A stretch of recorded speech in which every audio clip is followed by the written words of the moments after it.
తుక్కుగూడలో bumper offer 3,75,00,000 G+2 4 BHK villa కొనండి. నెలకు 1,00,000 rent guarantee. Terms and conditions apply. నమస్తే, నేను విజయ్. అమెరికాతో కలిసి ఇజ్రాయెల్ ఒక్కసారిగా ఇరాన్ మీద దాడి చేయడంతో, యుద్ధాన్ని ప్రారంభించడంతో ఎవరు ఊహించని విధంగా అదే స్థాయిలో ప్రతి దాడికి దిగింది ఇరాన్. అమెరికాకు సంబంధించినటువంటి ఎయిర్ బేసెస్ మీద, ఆసియా ఖండంలో ఉన్నటువంటి అనేక దేశాల్లో, ఇస్లామిక్ కంట్రీస్లో ఉన్నటువంటి అమెరికన్ ఎయిర్ బేసెస్ మీద ఒక్కసారిగా అటాక్ చేసింది. ఈ అటాక్ చేయడంతో అమెరికా సైతం షాక్కు గురైంది. సో మామూలుగానే అమెరికా మీద ఏ దాడి జరగకుండానే అమెరికా మీద ఏమాత్రం దుస్సాహసానికి దిగాలనేటువంటి ప్రయత్నం చేసినా కూడా అమెరికా చాలా సీరియస్గా తీసుకుంటుంది. అలాంటిది అమెరికా మిలిటరీ ఫోర్సెస్ మీద, అమెరికా మిలిటరీ ఎయిర్ బేసెస్ మీద ఇరాన్ అటాక్ చేయడంతో రాబోయే రోజుల్లో యుద్ధం ఎలా మారబోతుంది, దీని గురించి డిస్కస్ చేద్దాం. అనలిస్టు గిరిధర్ గారు ఉన్నారు. గిరిధర్ గారు, సో ఇరాన్ చేసినటువంటి అటాక్ని ప్రపంచం ఊహించిందంటారా? అందరికీ తెలిసిన విషయమేనండి. దాడులు జరుగుతాయని చెప్పేసి చాలా కాలంగా చెప్తున్నారు.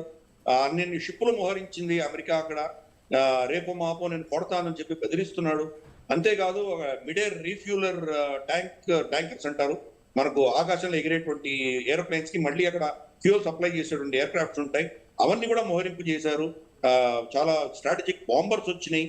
గల్ఫ్ యుద్ధం తర్వాత అంత పెద్ద మోతాదున అక్కడికి ఇంత సైనిక సిబ్బందిని తీసుకురాలేదు ఎప్పుడు కూడా. కాబట్టి యుద్ధం జరుగుతుందని అందరికీ తెలిసిన విషయమే. దీంట్లో ఏం ఆశ్చర్యం లేదు.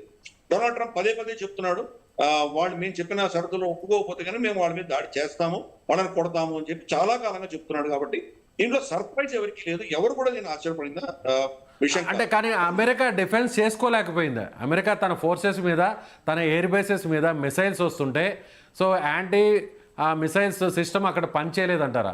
ఎయిర్ డిఫెన్స్ సిస్టమ్ పనిచేయలేదంటారా? అంటే ఇది చాలా మనం ఎక్స్ట్రీమ్ స్టాండ్స్ ఎప్పుడు తీసుకోకూడదండి.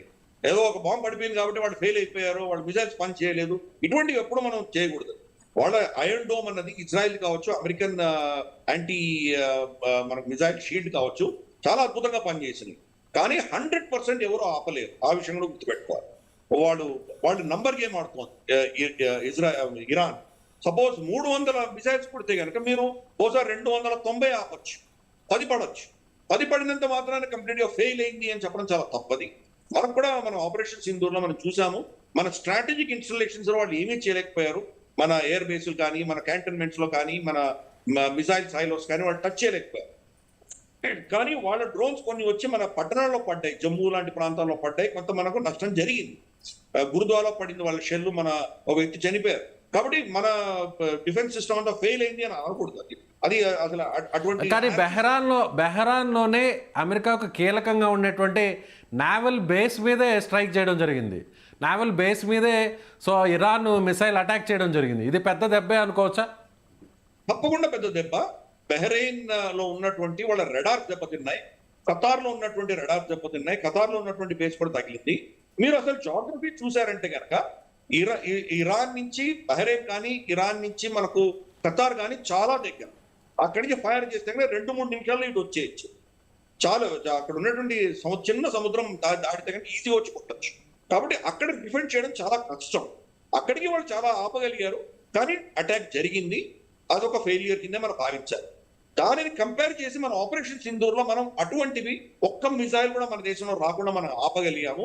తప్పకుండా మనం మన ప్రోటోకాల్స్ వీటికి కంపేర్ చేసి చూస్తే కనుక మన ఆకాష్ తీర్ అన్నటువంటి మన ఏదైతే టెక్నాలజీ ఉన్నదో, integrated air command control system భారతదేశంలో ఉన్నది, వీటికంటే మెరుగుగా పనిచేసింది అని మనం తప్పకుండా ఇప్పుడు అర్థమవుతాం. కానీ ఎస్, అమెరికా యొక్క వాళ్ళ అంబుల పొదలో ఇటువంటి వీక్నెసెస్ ఉన్నాయి. దాన్ని ఇరాన్ ఎక్స్ప్లాయిట్ చేసుకోగలుగుతోంది. కొంత దెబ్బ తగిలింది, అమెరికాకు తగిలింది, ఇజ్రాయెల్ కూడా తగిలింది. గత సంవత్సరం జూన్ లో జరిగిన యుద్ధంలో కనీసం అంటే ఒక 1000 మంది పైబడి ఈ ఇజ్రాయెల్ చనిపోయి ఉండొచ్చు అని చెప్తున్నారు. ఎందుకంటే ఆ మిసైల్స్ పడ్డాయి వాళ్ళ మీద. కాబట్టి 100% ఆపేటువంటి పరిస్థితి లేదు. కానీ ఇరాన్ ఒక అమెరికన్ స్థావరాల మీద మాత్రమే దాడి చేస్తుంటే కానీ ఎవరు అబ్జెక్ట్ చేసి ఉండేవాళ్ళు. అలా కాకుండా బుర్జల్ ఖలీఫా మీద, మనకు పామ్ జుమేరా మీద, ఇటువంటి సివిలియన్స్ ఉన్నటువంటి ప్రాంతాల్లో వాళ్ళు అటాక్ చేయడం అన్నదే ఈ రోజు అక్కడ ఉన్నటువంటి వెస్ట్ ఏషియా దేశాలన్నీ కూడా జీర్ణించుకోలేకుండా ఉన్నాయి.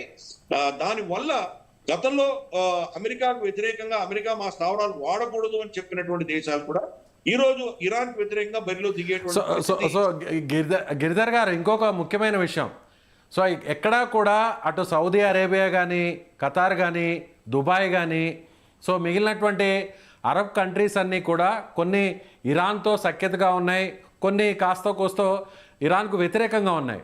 ఎక్కడా కూడా బహిరంగంగా వచ్చి ఏ దేశం కూడా ఇరాన్కు వ్యతిరేకంగా ఎక్కడా కూడా వ్యవహరించలేదు. కానీ నేరుగా ఇరాన్ అక్కడ ఉన్నటువంటి సామాన్య సివిలియన్కి సంబంధించినటువంటి బిల్డింగ్స్, హోటల్స్, అలాగే అబుదాబిలో ఉన్నటువంటి పామ్ సంబంధించినటువంటి మెయిన్ హోటల్ మీద, టూరిస్ట్ ప్లేసెస్ మీద, వీటి మీద కూడా అటాక్ చేయడం జరిగింది. సో రాబోయే రోజుల్లో వీళ్ళు ఏమన్నా వ్యతిరేకంగా మారే అవకాశం ఉందంటారు అరబ్ కంట్రీస్ ఇరాన్కి? యుఏఈలో ఉన్నది, దాని మీద చాలా దాడులు జరిగినాయి. సో మనకు already Saudi Arabia notification issue చేసేసింది వాళ్ళ గవర్నమెంట్. మేము దీన్ని ఖండిస్తున్నాము. ఇరాన్కి వ్యతిరేకంగా, ఈ చర్యలకు వ్యతిరేకంగా ఏ చర్యలు ఎవరు చేసినా కానీ వాళ్ళని సమర్థిస్తాము అని వాళ్ళు ఆల్రెడీ నోటిఫికేషన్ జారీ చేశారు. మిగతా దేశాలందరూ సరే ఒక రోజు అయిపోయింది కదా చూద్దాం రేపు ఏమవుతుందని ఆగారు. బహుశా ఈ రోజు వాళ్ళ దగ్గర నుంచి కూడా స్టేట్మెంట్ వచ్చేటువంటి అవకాశాలు ఉన్నాయి. ఇందాక నేను చెప్పినట్లు ఒక్క అమెరికన్ స్థావరాల మీద మాత్రమే వాళ్ళు దాడులు చేస్తుంటే ఎవరు పట్టించుకునేవాళ్ళు కాదు. వాళ్ళ సివిలియన్, ఇప్పుడు ఫర్ ఇన్స్టెన్స్ పామ్ జుమేరా అన్నది ఒక ప్రెస్టీజియస్ ప్రాజెక్ట్ దుబాయ్కి. అలాగే బుర్జల్ ఖలీఫా ప్రపంచంలోనే అన్నిటికంటే పెద్ద టాలెస్ట్ బిల్డింగ్. దాని కింద ఉన్నటువంటి మాల్లో వీళ్ళు మీరు కొట్టారంటే కనుక వాళ్ళ అహంకారం మీద దెబ్బతీసినట్టు. కాబట్టి ఈ దేశాలన్నీ కూడా రియాక్ట్ అయ్యి తీరుతాయి.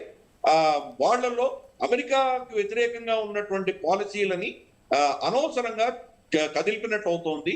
ఇరాన్ దానివల్ల నష్టపోతుంది. అంటే ఇరాన్ లో ఈ నిర్ణయాలు తీసుకునేటువంటి వాళ్ళు ఎవరు అని మనకు పెద్ద ప్రశ్న పుడతారు. అక్కడ చాలా కన్ఫ్యూజన్ ఉన్నది. అందుకనే ఎవరు అటాక్ చేస్తున్నారు, ఎక్కడ అటాక్ చేస్తున్నారు, ఒక కోఆర్డినేషన్ లేకుండా ఉన్నది మనకు స్పష్టంగా కనిపిస్తుంది. అదే కనుక వాళ్ళ కమాండ్ స్ట్రక్చర్ కమెనీ దగ్గర నుంచి కమాండ్ స్ట్రక్చర్ కరెక్ట్ గా ఉంటుంటే కనుక బహుశా సివిలియన్ ప్రాంతాల్లో వాళ్ళు అటాక్ చేసి ఉండకపోయింది. అందుకనే లోకల్ కమాండర్స్ వాళ్ళ ఎవరైనా డ్రోన్స్ ఏదో పంపించారో వాళ్ళు కొడుతున్నారు. కానీ ఈ మొత్తం స్ట్రక్చర్ లో దానివల్ల వచ్చే రిపర్కషన్స్ తెలుసుకుని కరెక్ట్ ఇన్స్ట్రక్షన్స్ ఇచ్చేటువంటి వాళ్ళని చంపేశారు. కాబట్టి బహుశా ఇది ఒక పానిక్ రియాక్షన్ గానే మనం చూడాలి. ఆ పానిక్ రియాక్షన్ వల్ల మరి ఈ దేశాలన్నీ ఎలా ప్రవర్తిస్తాయో చూడాలి. సౌదీ అరేబియా కూడా మేము యుద్ధంలో దిగుతున్నామని చెప్పలేదు. దీనికి వ్యతిరేకంగా ఎవరు చర్యలు చేస్తే వాళ్ళని సమర్థిస్తామని చెప్పారు వాళ్ళు. రాబోయే రోజుల్లో మరి ఇరాన్ కనుక ఇటువంటివే ఇంకా చర్యలు చేసుకుంటూ వెళ్ళి సివిలియన్స్ మీద ఇంకా ఎక్కువ దాడులు చేస్తే తప్పకుండా వీళ్ళు కూడా ఆ బరిలో దిగి వాళ్ళని ప్రొటెక్ట్ చేసుకునే దిశగా కొన్ని చర్యలు తీసుకోవడం. గిరిధర్ గారు ఫైనల్ గా కంక్లూడ్ చేయండి. ఇరాన్ బలం ఏ స్థాయిలో ఉంది? సో అమెరికా గురించి ఆబ్వియస్లీ ప్రత్యేకంగా చెప్పాల్సిన అవసరం లేదు. వరల్డ్లోనే సూపర్ పవర్ ఉన్నటువంటి, మిలిటరీ పవర్ ఉన్నటువంటి కంట్రీ అమెరికా. అదేవిధంగా టెక్నాలజీ పరంగా చూస్తే ఖచ్చితంగా ఇజ్రాయెల్ కూడా అదే స్థాయిలో ఉందని చెప్పాలి. అయితే ఇప్పుడు ఇరాన్ ఎయిర్ స్ట్రైక్స్ చేయడానికి ఇరాన్ దగ్గర సో పెద్దగా ఆయుధ సంపత్తి లేదు, ఫైటర్ జెట్స్ కూడా పెద్దగా అటు ఇజ్రాయెల్తో కంపేర్ చేస్తే లేదు అనేది కూడా అందరూ కూడా చెప్తున్నటువంటి మాట.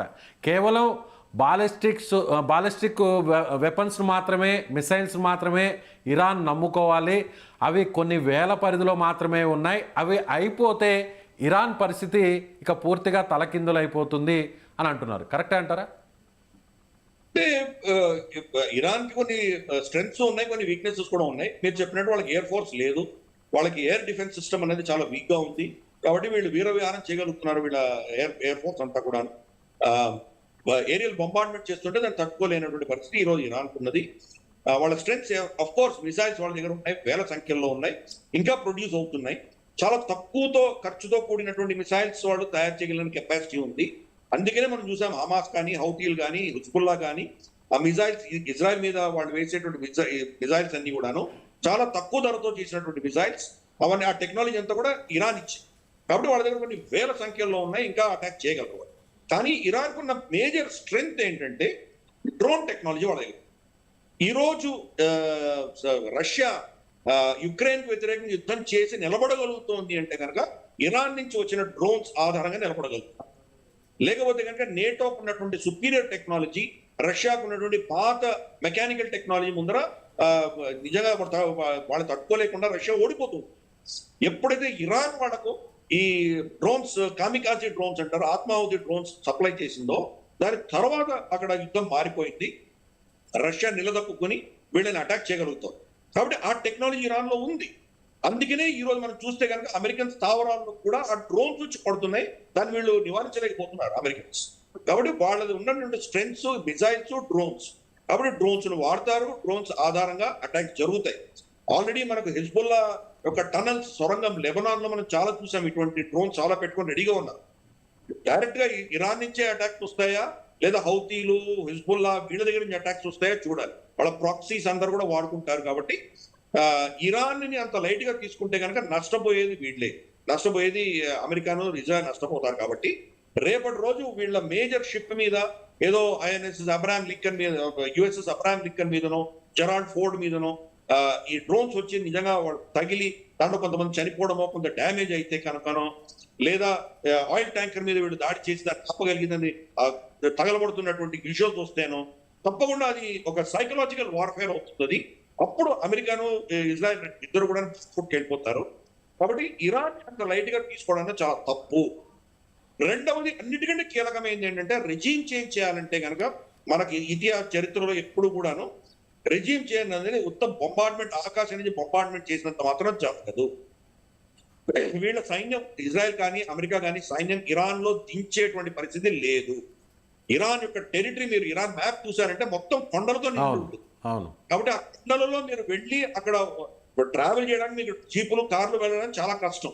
పెద్ద పెద్ద పట్టణాలని కబ్జా చేసుకోవాలంటే చాలా కష్టం. అక్కడ ఎవరు కూడాను ఖమేనీకి వ్యతిరేకంగా ఉన్న వాళ్ళు కూడా అమెరికా పక్షాన్ని లేరు. వాళ్ళు అమెరికా అంటే ప్రేమ లేదు, ఇజ్రాయెల్ అంటే ప్రేమ లేదు, ఖమేనీ మీద ద్వేషం ఉండొచ్చు.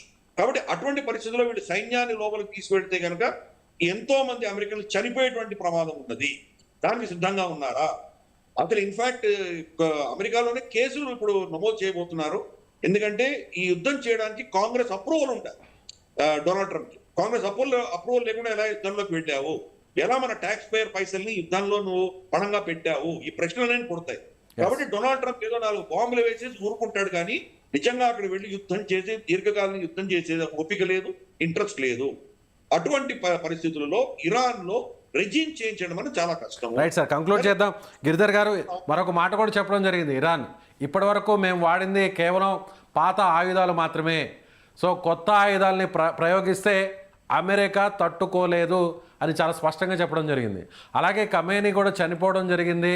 ఇప్పటికే దీనికి సంబంధించి అధికారికంగా కూడా ధృవీకరిస్తున్నారు.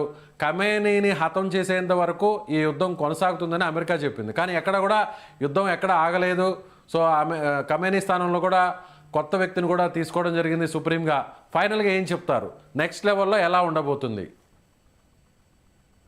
డొనాల్డ్ ట్రంప్ కి హెడ్ లైన్స్ కావాలి. హెడ్ లైన్ న్యూస్ వచ్చిన తర్వాత ఆయనకి దాని మీద ఇంట్రెస్ట్ పోతుంది. వెనెజులా ఏమైందో మనం చూసాం. నికోలాస్ మడోరోని ఎత్తుకుపోయిన తర్వాత వెనెజులాని పట్టించుకోలేదు, వదిలేశాడు. అలాగే గ్రీన్లాండ్ కూడా ఒకసారి నేటో నుంచి వ్యతిరేకత రాగానే దాని గురించి మర్చిపోయాడు. అలాగే ఆయన పరిస్థితి ఏదైనా కానీ ఒక హెడ్ లైన్ వచ్చేసిన తర్వాత దాని నుంచి పట్టించుకోవడం. కాబట్టి ఇక్కడ కూడా ఇరాన్ లో ఒక 4-5 రోజులు ఉంటుంది, ఘర్షణ ఉంటుంది. తర్వాత నేను గెలిచానని చెప్పి అనౌన్స్ చేసేసుకుంటాడు, తానే అనౌన్స్ చేసుకొని వెళ్ళిపోతాడు. నిశ్చయం జరగదు. కాబట్టి నేను చంపాలనుకున్నాను, చంపేశాను, అయిపోయింది, గెలిచిపోయాను అనుకుంటాను. కానీ అది అంత సులువైన విషయం కాదు. కరెక్ట్, ఇప్పుడు జరిగిన దాడులు, ఇప్పుడు జరిగిన అటాక్స్ వల్ల ఇరాన్ యొక్క శక్తి క్షీణించింది, కానీ ఇరాన్ రెజీమ్ చేంజ్ జరిగేటువంటి పరిస్థితులు నాకు అనిపించట్లేదు. ఇరాన్ రెజీమ్ చేంజ్ చేయాలంటే కనుక వీళ్ళ సైన్యం దిగాలి.